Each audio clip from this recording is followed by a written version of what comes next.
sekarang ni musim PKP ni banyak cerita kita dengar orang jadi stres, orang jadi depression. Apa yang ada orang gantungkan diri, ada orang bunuh diri, ada orang terjun bangunan kan. Itu semua cerita tu apa untuk kita ambil iktibar, apa bukan kita nak semuanya, jangan kita pula menyebutkan benda yang tak elok. Orang bunuh diri ni memang hakikatnya haram, dan bunuh diri ni secara zahirnya apa memang tak boleh, dan orang yang bunuh diri ni memang mati su'ul khatimah, na'udzubillah min dzalik. Tetapi kitanya tak boleh sangka yang tidak. Allah kalau nak masukkan orang dalam syurga sekalipun, kan ada cerita yang orang tu bakar diri dia sendiri kan. Dia pesan ke anak-anak dia, nanti bila aku mati aku dengar cerita tentang hisab ni, aku takut aku. Jadi aku meninggal nanti kau bakarkan badan aku, balingkan abu aku ni dekat tempat-tempat yang berbeza supaya aku tak boleh dibangkitkan kembali. Bila akhirat dibangkit kembali, Allah Ta'ala tanya pada dia, wahai fulan bin fulan, kenapa engkau pesan pada anak-anakmu untuk bakarkan badanmu dan baling di tempat-tempat yang berbeza? Itu sebab aku takut kalau aku dibangkitkan kembali. Kenapa kau takut? Aku takut dia hisab. Kenapa kau takut? Aku takut nanti tak lepas hisab. Pada siapa yang kau takut? Aku takutkanmu ya Allah. Kenapa kau takut aku? Sebab aku ni hamba yang hina, hamba yang tak layak, dan hamba yang kalau dia hisab mestilah aku gagal. Dan Allah mengatakan, wahai hamba-Ku, ketahuilah olehmu bahawasanya kalau engkau hamba tapi engkau boleh mengiktirafkan hakikat dirimu yang rendah, maka aku Tuhan dan aku iktirafkan diri aku yang Maha Pengampun. Lalu aku ampunkan dosa engkau dan aku masukkan kau dalam syurga. Jadi bukan hak kita nak tentukan siapa syurga, siapa neraka, siapa su'ul khatimah, siapa husnul khatimah. Semua kita nak husnul khatimah. Semua kita nak husnul khatimah. Apa yang meninggal macam mana sekalipun, yang bunuh diri ni mulut kita kena jaga. Jangan pula kita istilahnya orang sekarang, jangan kita pula yang over lah. Cakap apalah bunuh diri, apalah kau ni sampai stres sangat, apalah depresi ni, tak ingat Allah lah ni, tak baca ratib lah ni. Allah, jangan kita pula hukum orang. Jangan kita hukum orang. Tapi yang kita ni macam mana? Hari ni kita boleh okey lah. Hari yang Allah tentukan kita pula dalam stres dia boleh tertanggung. Allahu a'lam. Allahu a'lam boleh tertanggung. Ujian kita dengan ujian dia berbeza. Doakan dia dan kita mohon kalau dia dapat syafaat, dia dapat tiket untuk bagi syafaat pada orang lain lantaran dosa dia, apalah amalan dia yang Allah kabulkan, moga-moga kita pun dapat syafaatnya. Boleh sahaja orang tu sebelum dibunuh diri dia kena jadi gila. Dia jadi gila, penyakit gila. Orang dah kena gila kan tak kena hisap. Stres dengan ujian dunia dia jadi gila. Jadi gila dia yang tentukan ke? Tak. Dia cuba nak tangani tapi makin berat ujiannya sampai dia jadi gila. Otak dia short. Jadi gila, dia bunuh diri. Bunuh dirinya dalam keadaan gila, dia hisap tak? Tak ada hisap. Boleh jadi mati husnul khatimah. Boleh jadi dia nak terjun bangunan, sekejap sebelum dia nak terjun dia dah taubat, astagfirullahalazim, apa aku buat ni, aku kena ada Tuhan. Nak turun daripada situ tergelincir, jatuh. Boleh tak? Tak ada siapa yang ada dengan dia waktu dia bunuh diri tu. Tak ada siapa boleh. Hatta engkau ada tepi dia sekalipun, tak tahu apa niat dia. Sebab tu apa dalam malapetaka ni, jangan kita banyak bermain di tepi-tepi musibah, di tepi-tepi malapetaka. Sebab apa dalam perkara-perkara buruk ni syaitan menyertai. Sebab tu Nabi tak kasih malaikat laknat kalau kita letak benda tajam tunjuk pada saudara Islam tanpa sebab. Sebab apa? Syaitan boleh tertolak. Syaitan menyertai dalam perkara yang di tepi-tepi musibah. Kalau berlaku banjir besar, kita jangan sengaja nak pergi tengok-tengok. Syaitan tolak kita masuk nanti. Sebab kita yang sendiri nak menjerumuskan diri kita. Terjun bangunan tinggi-tinggi saja, langkah-langkah bangunan tinggi-tinggi kan orang sekarang kan lompat sana lompat sini kan. Di lompat-lompat tu bahaya, tak boleh, berdosa. Bukan hanya menjerumuskan diri dalam bahaya, tapi membuka pintu untuk syaitan turut serta dalam musibah tersebut. Boleh je syaitan yang tolak dia ke apa macam-macam. Kita sangka baik sahaja, sangka baik. Dan kita pula tengok pada diri kita. Nanti akhir zaman ujian yang dia tu hadapi memang dah disebut oleh Nabi SAW akhir zaman gitu. Tak perlulah kita bising sana, kenapalah dia orang ni gini, kenapa dia orang, memang semua orang salah. Memang semua orang ramai yang tak menjalankan tugas masing-masing. Tapi kita bagi pihak kita apa kita boleh buat? Siapkan diri kita. Akhir zaman ni seperti mana disebut oleh tuan guru kita Syekh Abu Zaki, apa yang paling penting iman. Bagi yang dalam ujian, bagi yang dalam kepayahan, hold on to iman. Pegang kepada iman dan tauhid dan takwa kita. Pegang pada guru-guru kita, pegang pada orang saleh, pegang pada ratib-ratib kita, pegang pada baca Quran kita, pegang pada majlis ilmu kita. Banyak tumpang jalan keluarnya wali-wali Allah, jalan keluar orang saleh. Banyak damping dengan mereka melalui baca kitab mereka dan duduk bersama dengan mereka. Banyak tumpang jalan keluar orang saleh. Ni zaman memang akan makin stres, memang akan makin gelap. Ujian akan makin teruk dan teruk. Sebab apa? Dah disebut oleh Nabi SAW begitu, maka itulah yang akan jadi. Tapi kita kena faham apa yang patut kita let go. Contoh dalam kapal dah mula nak tenggelam. Waktu tu kita kena decide, kita kena tentukan apa yang nak buang daripada kapal untuk ringankan kapal supaya boleh terus jalan. Waktu tu orang kisah lagi ke beg dia? Tak. Beg pun buang. Kalau berat sangat, buang lagi. Hatta kalau berat sangat, orang yang tak guna pun dibuang orang. Sebab apa? Yang penting kapalnya berjalan, betul? Sama macam kita, yang penting kita dapat berjalan dalam keadaan Allah redha sampai dapat husnul khatimah. Kalau dunia dah ditarik, dunia terpaksa lepaskan, apa pun terpaksa lepaskan, asalkan kita dapat teruskan kapal iman dan tauhid. Kita jaga iman betul-betul, Kena sebab tu kita baca ratib ni kita sendiri kita cuba tanya diri kita lah. Kalau diujikan dengan ujian yang berat-berat ni, lalu kita terpaksa buat pilihan, nak biar mati kelaparan ke ataupun nak pilih iman dan takwa. Belum tentu tahu kita akan pilih iman dan takwa. Sebab apa? Pilihan pada waktu ketika itu bukan atas siapa bijak. Pilihan pada waktu ketika itu bukan atas siapa yang cekap. Pilihan pada ketika itu atas siapa yang imannya mantap. Kalau iman dia tak mantap, iman yang memilih, bukan tangan kita yang memilih, bukan otak kita yang memilih, bukan mata kita yang pilih. Iman kita yang pilih jalan mana yang kita nak lalui. Sanggup mati tak untuk Allah Ta'ala, sanggup lapar tak untuk Allah Ta'ala, asalkan dapat iman dan tauhid yang bawa kita pada husnul khatimah. Kalau iman yang buat pilihan pada ketika itu, maka daripada sekarang polish iman kita dengan ratib-ratib yang kita bacakan. Dan suka saya sebut tentang ratib ni. Ratib ni jangan kita baca ratib-ratib dan zikir-zikir.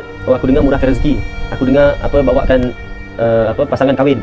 Aku dengar apa lagi? Majukan bisnes contoh. Apa-apa lah kan orang ratibkan sekarang banyak-banyak. Baca ratib atas hajat-hajat tertentu. Kita jangan baca ratib atas hajat-hajat tertentu. Kalau anda baca ratib atas hajat yang tertentu, ratibnya punya fadilat, iaitu apa? Fadilatnya yang engkau cari, fadilat ratib yang engkau cari, engkau akan dapat. Tapi fadilat ratib yang Allah nak bagi, engkau tak akan dapat. Contoh, baca ratib untuk apa? Baca ratib untuk murah rezeki. Baca mungkin boleh murah rezeki. Mungkin boleh murah rezeki. Tetapi rezekinya diberkati kita tak tahu. Rezekinya sentiasa murah atau dengan dalam keadaan iman kita selamat kita tak tahu. Boleh jadi murah rezeki kemudian rakus, boleh jadi murah rezeki kemudian termahak dunia. Yang kita hajatkan boleh jadi dapat. Namun yang Allah nak berikan pada kita tak dapat. Kita nak yang Allah nak berikan. Jadi buat apa kita baca ratib? Baca ratib semata-mata kerana kita hamba. Hamba ni susah ke, senang ke, mewah ke, miskin ke, tetap kena sebut subhanallahi wa bihamdihi subhanallahil azim. Hamba ni dalam keadaan senang ke, susah ke, tetap kena sebut ya latifal lam yazal ultuf bina fi ma nazal. Tetap kena sebut. Kena puji Allah Ta'ala, kena merayu pada Allah Ta'ala, kena banyak istighfar, kena mengaku ketinggian Allah Ta'ala, mengaku kerendahan kita, merayu pada Allah untuk berlemah lembut dengan kita dalam setiap qada dan qadar Allah. Itu kita punya tugas sebagai hamba. Baca ratib ni jangan kita, aku baca ratib sebab apa? Rumah aku ni keras lah, ada jin lah, aku baca ratib. Baca ratib sebab apa? Badan aku ni orang kata ada gangguan, disuruh baca ratib. Baca ratib memang betul boleh elak daripada gangguan, tapi kau baca ratib demi untuk terelak daripada gangguan, kau punya demi itu sahaja yang bukan kerana Allah dah buka ruang untuk syaitan. Syaitan kata orang macam kau ni bacalah ratib sekali. Baca ratib banyak mana sekalipun syaitan tetap ganggu, tak ganggu. Sebab apa? Kau punya baca ratib sendiri tak ikhlas. Baca ratib untuk supaya jin terhalau. Tak, kita baca ratib ni untuk Allah, untuk puji Allah, untuk minta ampun daripada Allah. Untuk minta ampun daripada Allah. Semua untuk Allah Ta'ala. Yang Allah berikan terserah. Allah nak berikan kemewahan boleh, Allah nak berikan kemiskinan boleh, Allah nak berikan kekayaan boleh, Allah nak berikan kefakiran boleh, semua terserah pada Allah Ta'ala. Kita bagi pihak diri kita puji dan puji Allah Ta'ala. Subhanallah, yang akhir zaman ni kalau tak ada hati yang suci nak buat pilihan susah sangat. Dah nak buat pilihan susah. Kadang dah buat pilihan yang salah, jumpa dengan orang-orang yang soleh, orang-orang yang suci hatinya, baru kita perasan alamak betul lah rupanya pilihan aku salah. Yang ada orang bukan hanya dah buat pilihan salah, dia tak sedar pun dia salah. Yang ada orang dia tak sedar dia salah, dia sangka dia betul dan dia sangka orang lain pula salah. Allah, akhir zaman kita banyak sucikan hati. Kita have no control. Kita tak ada kontrol sikit pun atas diri kita.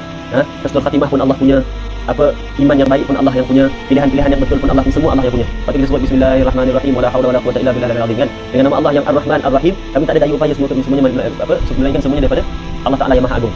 Tak ada daya upaya. Bersihkan hati kita, baca ratib, perhambakan diri pada Allah. Jangan dengan ratib yang kita baca, dengan Quran yang kita baca, kita perhambakan diri pada dunia yang kita nak murah rezeki. Jangan dengan ratib dan Quran yang kita baca, kita perhambakan diri pada masalah anak-anak yang kita nak selesaikan. Jangan dengan ratib dan dengan Quran yang kita baca, kita perhambakan diri dengan bisnes yang kita nak majukan. Itu bukan sebabnya. Dunia punya urusan teruskan. Allah bagi mudah, Allah bagi susah. Tak, no comment, semua kita hadapi.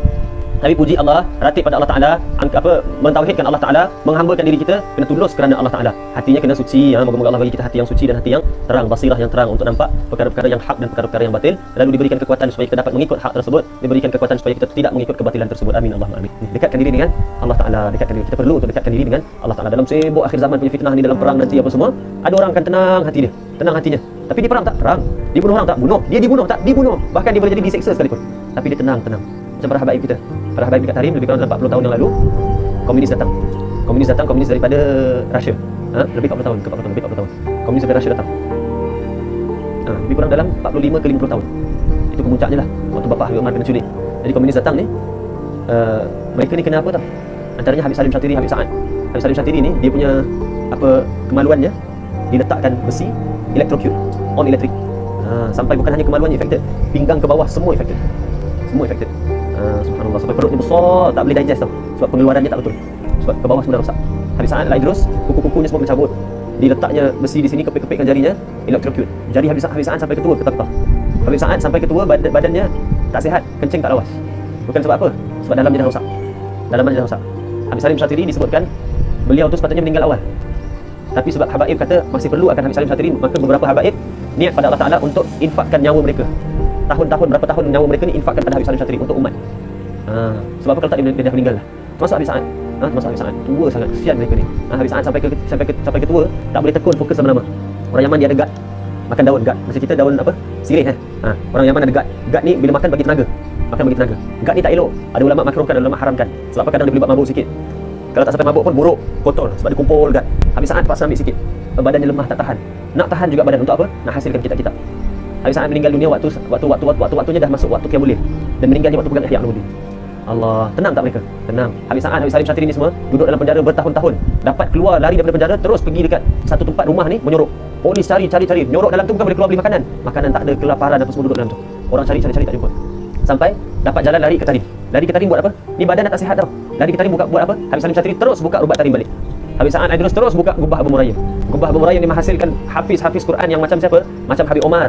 Macam siapa? Macam Habib Muhammad bin Abdullah Al-Idrus. Macam siapa? Habib Kazim, Habib Ali Abu Bakar. Dia tak ada stres, tak ada nak relax dulu sampai tarim balik kampung, nak rehat dulu, nak cerita dulu dia punya sengsara dalam penjara macam mana, tak ada. Habib Salim Syatiri, Habib Sa'ad Al-Idrus ni kena seksa dalam penjara. Kuliah mereka selang berapa tahun, orang yang seksa mereka dalam penjara datang hadir kuliah. Sikit dia tak mention ni lah orangnya. Sampai orang semua tak tahu, orang tu sendiri sahaja mengaku sebab dia malu dengan layanan Habib Salim dan Habib Sa'ad. Tenang tak mereka? Tenang, diazab, diseksa, dibuat macam-macam, dibuli habaib kita. Dibuli sampai tak boleh ada anak lepas tu. Putus keturunannya sebab diazab dan diseksa. Tenang tak hatinya? Tenang. Sebab apa? La ilaha illa anta, tiada Tuhan melainkan engkau. Pegang dengan Allah Ta'ala, Allah Maha Pentadbir. Yang nama ujian memang semua orang diuji. Nabi-nabi pun diuji. Nak elak daripada ujian tak boleh. Kan susah, memang tak boleh. Tak boleh. Seseorang itu bila mana ridha kepada Allah Subhanahu wa taala, dia tidak akan komplain kepada Allah Subhanahu wa taala atas apa yang menimpa kepadanya, tidak akan mengatakan kenapa, dan tidak banyak pun mengadu kepada orang lain. Sehingga dikatakan orang yang mengadu kepada orang akan kehidupannya, seakan-akan dia mengadukan Allah terhadap sahabatnya itu. Kalau dia mengadu saya susah, saya begini, saya begitu, kalau perasaannya itu merasa tidak senang dengan apa yang menimpa kepadanya, seakan-akan dia mengadukan Allah Subhanahu wa taala kepada sahabatnya. Ya, seakan-akan Allah bagi saya begini, Allah bagi saya begitu. Seseorang itu bila mana mengadulah kepada Allah Subhanahu wa taala. Jangan mengadu kepada manusia. Dalam hadis qudsi katanya, barang siapa yang tidak ridha dengan qada qadar aku dan tidak sabar atas musibah yang aku timpakan kepadanya dan tidak bersyukur atas nikmat aku, maka hendaklah dia menjadi Tuhan selain aku. Kalau tidak sabar dengan musibah, tidak syukur dengan nikmat, tidak beridha dengan ketentuan qada dan qadarnya Allah, maka jadi Tuhan selain Allah. Bangun malam, kebiasaan para salihin sebelum kamu, dan juga mendekatkan diri pada Tuhan. Kemudian menebus segala keburukanmu. Menebus segala keburukan maknanya apa? Tabiat buruk dapat dihapuskan dan digantikan dengan tabiat yang baik. Tabiat ni yang paling payah nak keluarkan. Kalau maksiat kadang-kadang boleh berhenti senang sebab dia tak masuk, dia tak sebati dalam kita sampai menjadi tabiat. Tabiat ni jadi kebiasaan. Dengan bangun malam, keburukan akan ditebus. Kemudian mencegah kamu dari membuat dosa dan menghapuskan penyakit dari jasad kamu. Penyakit pun dapat dihapuskan. Sebab apa? Bangun malam. Kita tengoklah atlet-atlet, tengok atlet-atlet, orang yang sihat-sihat badan ni, sentiasa nak jaga kesihatan badan kan. Bangunnya bila? Sebelum subuh. Bangun sebelum subuh. Mesti mereka ni bangun sebelum subuh, mandi dan terus exercise tengah malam tu juga. Subhanallah. Sebab tu wali-wali Allah, kebijaksanaan mereka tak boleh ditandingi. Dia bangun malam tu setiap hari sejak umur dia masih muda. Setiap hari bangun malam. Kemudian dia exercise badan tak? Exercise badan ala kadar sujud, rukuk apa semua. Lagi dia exercise apa? Mindanya. Kerohanian memang dia exercise lah. Sebab tu tajam kerohanian ni, doa confirm qabul, nampak kasyaf apa semua kan. Maksiat dia sikit dibuat, dia senang nak taubat mengingat Allah Ta'ala. Tapi dalam waktu yang sama dia train otak dia. Train otak untuk apa? Malam tu dia mengaji kitab, malam tu diingat maksiat dia, malam tu difokus pada Allah Ta'ala, malam tu juga dikaji fiqah, malam tu juga dipaham Quran, malam tu juga ditafsir. Dan Allah bagi pembukaan. Otak mereka sangat tajam. Orang minta nasihat pasal perniagaan, mereka boleh selesaikan. Minta nasihat pasal politik, mereka boleh selesaikan. Minta nasihat pasal masalah anak, mereka boleh selesaikan. Minta nasihat pasal roh orang tu sendiri pun, hati dia sendiri pun dia boleh selesaikan. Kerohanian orang lain tak tajam fikirannya. Sangat bijak wali-wali Allah. Sebab waktu yang orang sibuk train badan jadi sihat kan, dia orang train otak tajam.